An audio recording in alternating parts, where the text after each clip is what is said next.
I want us to look at the lecture method of teaching.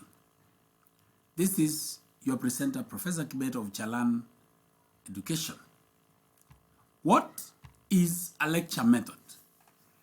A lecture method of teaching is a traditional and widely used instructional strategy in which an instructor delivers a structured presentation of information to a group of students. This method is often characterized by the following elements. So in the following section, I want us to look at the characteristics of this method of teaching. 1, instructor-centered. The instructor is the primary source of information, typically speaking to the students for the majority of the class period. Number 2, passive learning.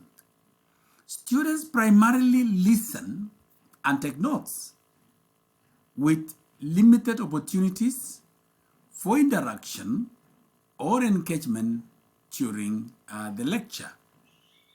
Point number 3, structured content. The material is organized and presented in a logical sequence, often following a syllabus or a set of learning objectives. Point number 4, a large audience.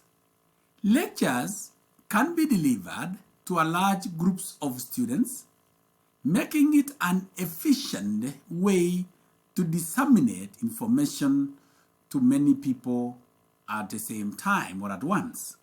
And finally, characteristic number 5, visual aids. Instructors often use visual aids such as slides, diagrams, charts, or videos to enhance understanding and retention of the material. Now, in the following section, I want us to look at the advantages of using this method of teaching. Point number 1 is efficiency. It allows instructors to cover a large amount of material in a relatively short period of time. Point number 2, control.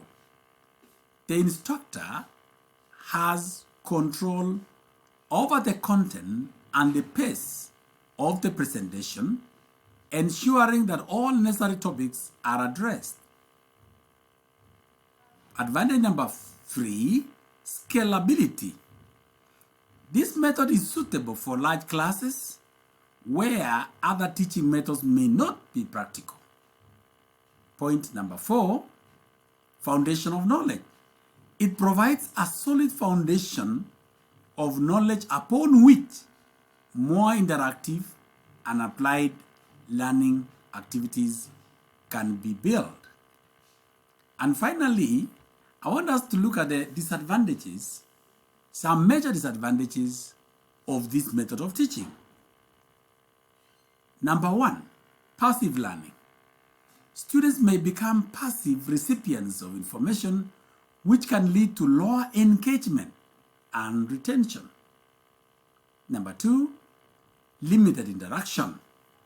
There are fewer opportunities for students to ask questions, engage in discussions, or participate in hands-on activities.